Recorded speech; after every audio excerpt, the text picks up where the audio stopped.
আসসালামু আলাইকুম everyone. Recipes by Aryan mom's কিচেনে আপনাদের আবারও স্বাগতম জানাই। প্রায় অনেক দিন পরে আজকে নতুন একটি রেসিপি নিয়ে হাজির হয়েছি আপনাদের সামনে। আমার আজকের রেসিপি চিকেন নাগেটস। ঘরে থাকা উপকরণ দিয়েই সহজে বানিয়ে নিতে পারবেন এই রেসিপিটি। একবার বানিয়ে নিয়ে প্রায় 2 থেকে 3 মাস পর্যন্ত ডিপ ফ্রিজে সংরক্ষণ করে খেতে পারবেন এই নাগেটসগুলো। তাই ফ্রোজেন পদ্ধতি সহ আজকের ভিডিওতে আমি দেখিয়ে দিয়েছি। তো চলুন মূল ভিডিওতে চলে যাই।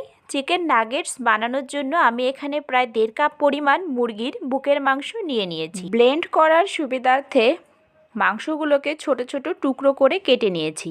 সবগুলো মাংসের টুকরোকে এবার একটি ব্লেন্ডার জারে দিয়ে ভালো করে ব্লেন্ড করে নেব।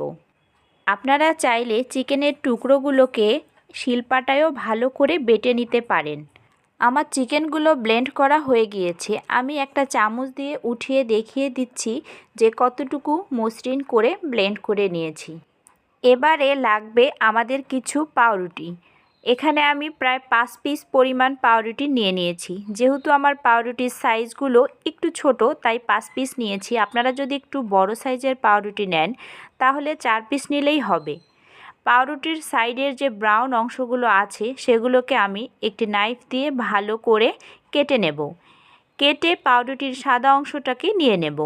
এবারে একটা বাটিতে নর্মাল পানি নিয়ে পাউরুটির টুকরোগুলো এপিটোপিট ভালো করে ভিজিয়ে সাথে সাথে উঠিয়ে 2 হাত দিয়ে চেপে পাউরুটির এক্সট্রা পানিটা ফেলে দেব। এবারে এই পাউরুটির পিসগুলোকে আগে থেকে যে চিকেনটাকে ব্লেন্ড করে রেখেছিলাম সেই ব্লেন্ডার জারে দিয়ে দেব। এরপর একে একে চিকেন নাগেটস তৈরিতে যে মশলাগুলো লাগবে সেগুলো দিয়ে দেব। এখানে দিচ্ছি হাফ চা চামচ পরিমাণ আদা বাটা, হাফ চা চামচ পরিমাণ রসুন বাটা, প্রায় 1.5 চা চামচ পরিমাণ লাল মরিচের গুঁড়া। আমরা যেহেতু একটু ঝাল পছন্দ করি তাই ঝালটা একটু বাড়িয়ে দিয়েছি। আপনারা চাইলে আরও কিছুটা কম দিতে পারেন। স্বাদ মতো লবণ দিয়ে দিচ্ছি। লবণটা একটু বুঝে দিবেন যেহেতু সয়া সস ব্যবহার করা হবে। আরও দিয়ে দিচ্ছি 1.5 চা চামচ পরিমাণ চিনি। চিনিটাও অবশ্যই দেওয়ার চেষ্টা করবেন, এতে স্বাদের খুব ভালো একটা ব্যালেন্স হয়। 2 টেবিল চামচ কর্নফ্লাওয়ার, 1 টেবিল চামচ সয়া সস, 1 টেবিল চামচ টমেটো সস এবং সবশেষে দিচ্ছি হাফ চা চামচ পরিমাণ গোলমরিচের গুঁড়া। এখানে আমি কালো গোলমরিচের গুঁড়াটা ব্যবহার করেছি। আপনারা চাইলে সাদা গোলমরিচের গুঁড়াটাও ব্যবহার করতে পারেন। সবগুলো মশলা দেয়া হয়ে গেলে একটা চামচের সাহায্যে ভালো করে একটু নেড়ে দিয়ে ব্লেন্ডার জারের ঢাকনাটা লাগিয়ে আবারও 30 সেকেন্ডের মতো ব্লেন্ড করে নেব, যাতে সবগুলো উপকরণ ভালো করে মিক্স হয়। আমার ব্লেন্ড করা হয়ে গিয়েছে। আমি একটা চামচ দিয়ে উঠিয়ে দেখিয়ে দিচ্ছি মিশ্রণটা ঠিক কেমন হয়েছে। এবারে একটা পরিষ্কার চপিং বোর্ডের উপরে সামান্য কিছুটা সয়াবিন তেল ভালো করে চপিং বোর্ডটাতে মেখে নেব। এবারে চিকেন নাগেটসের যে মিশ্রণটা রেডি করে রেখেছিলাম সেগুলো চপিং বোর্ডের উপর দিয়ে দেব। আপনারা চাইলে এই কাজটা রুটি বেলার পিঁড়িতেও করে নিতে পারেন সেমভাবে।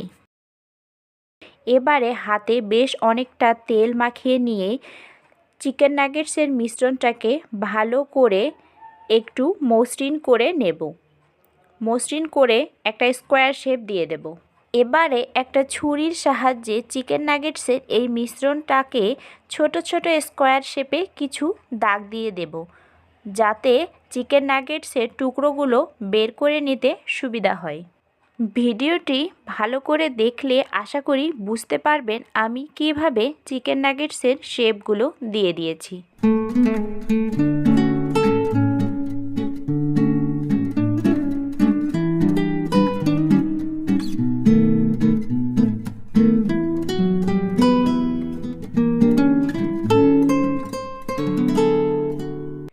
চপিং বোর্ডটাতে তেল দেওয়াতে কিন্তু সহজেই চিকেন নাগেটসের টুকরোগুলো চপিং বোর্ড থেকে উঠে আসবে। আমি একটা একটা করে সবগুলো চিকেন নাগেটসের টুকরো চপিং বোর্ড থেকে উঠিয়ে আলাদা করে নেব।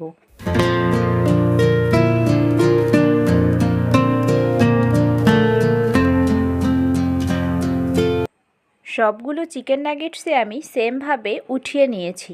এবারে চিকেন নাগেটসের বাইরের লেয়ারটাকে অরেঞ্জ ক্রাম্বস দিয়ে ভালো করে কোট করে নেব। এজন্য একটা বাটিতে একটা ডিম ভালো করে ফেটিয়ে নিয়েছি। সাথে নিয়েছি কিছুটা ময়দা এবং অরেঞ্জ ক্রাম্বস। চিকেন নাগেটসের একটা পিস নিয়ে ময়দার ভিতরে ভালো করে কোট করে ডিমের মধ্যে এপিট ওপিট উল্টিয়ে অরেঞ্জ ক্রাম্বস দিয়ে ভালো করে কোট করে নেব। একটু চেপে চেপে কোট করতে হবে যাতে অরেঞ্জ ক্রাম্বসগুলো চিকেন নাগেটসের মধ্যে ভালো করে লেগে থাকে। আমি আরও একটি নাগেটস কোট করে দেখিয়ে দিচ্ছি কাজটা কিভাবে করেছি।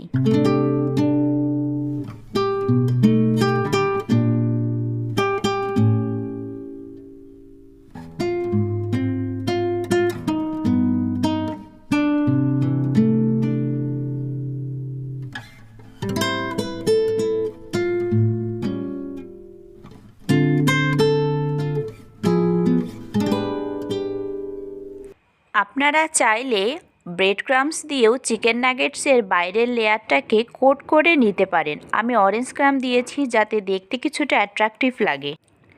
আমি সবগুলো চিকেন নাগেটসই সেমভাবে অরেঞ্জ ক্রাম্বসে কোট করে নিয়েছি।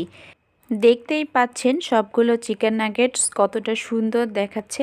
আপনারা চাইলে এই পর্যায়ে চিকেন নাগেটসগুলো একটা এয়ারটাইট বক্সে করে ডিপ ফ্রিজে সংরক্ষণ করতে পারেন। আমি একটা এয়ারটাইট বক্সে 2টা লেয়ার করে চিকেন নাগেটসগুলো রাখবো, তাই 2টা লেয়ারের মাঝখানে একটা টিস্যু পেপার দিয়ে দেব যাতে চিকেন নাগেটসগুলো আরও বেশি দিন ভালো থাকে। ডিপ ফ্রিজে সংরক্ষণ করা খাবারের ঢাকনা কিন্তু বারবার খুললে খাবারের পুষ্টি গুণাগুণ নষ্ট হওয়ার কিছুটা সম্ভাবনা থাকে, তাই আপনি যদি এভাবে প্রতিটা লেয়ারে একটি করে টিস্যু পেপার দিতে পারেন তাহলে দেখা যাবে বক্স খুলে একটা লেয়ারের চিকেন নাগেটস নিলেও কিন্তু পরবর্তী লেয়ারে আর হাতের ছোঁয়াটা লাগবে না। আমি বেশ কিছু চিকেন নাগেটস এইভাবে এয়ারটাইট বক্সে করে ডিপ ফ্রিজে রেখে দেব এবং বাকি যে চিকেন নাগেটসগুলো থাকবে সেগুলো আপনাদেরকে ভেজে দেখাবো।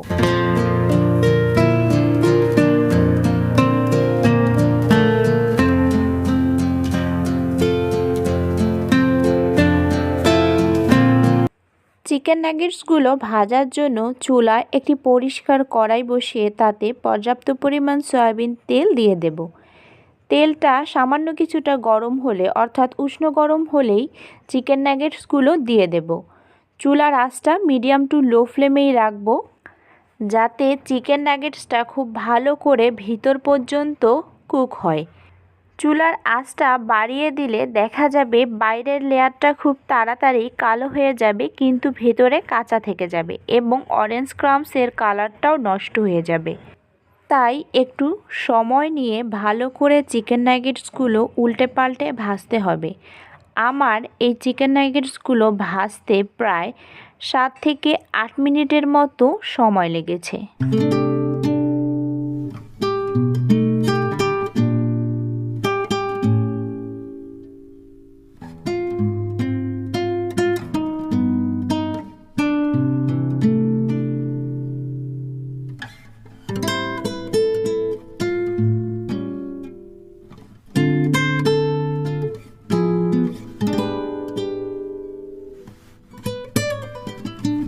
আমার চিকেন নাগেটসগুলো ভাজা হয়ে গিয়েছে। এবার তেল থেকে উঠিয়ে একটা সার্ভিং প্লেটে কিছুটা টমেটো সস দিয়ে চিকেন নাগেটসগুলো সার্ভ করব এবং গরম গরম উপভোগ করব।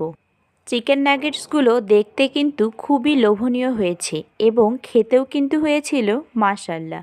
এরকম একটি স্ন্যাক্স আইটেম যদি আপনার ফ্রিজে সংরক্ষণ করা থাকে তাহলে বাচ্চাদের টিফিন বলেন কিংবা বিকেলে চায়ের সাথে স্ন্যাক্স কোনোটা নিয়েই কিন্তু আর চিন্তার কোনো কারণ থাকবে না। আমি একটা চিকেন নাগেটস কেটে দেখিয়ে দিচ্ছি যে ভেতরটা কতটা পরিমাণ জুসি হয়েছে এবং বাইরের লেয়ারটা কিন্তু বেশ ভালো ক্রিস্পি হয়েছে। সব সময়ের মতো আজকে আবারও বলছি, ভিডিওটি যদি ভালো লেগে থাকে তাহলে প্লিজ একটি লাইক করে দিবেন। আপনাদের একটা লাইক ভিডিওটি আরও অনেকের কাছেই পৌঁছে দিতে সাহায্য করবে। আর চ্যানেলটি সাবস্ক্রাইব করে পাশে থাকা বেল বাটনের অল অপশনটিকে প্রেস করে দিবেন, যাতে আমি কোনো ভিডিও ছাড়ার সাথে সাথে আপনি নোটিফিকেশন পেয়ে যান। ধন্যবাদ সবাইকে। আজ এ পর্যন্তই। আসসালামু আলাইকুম।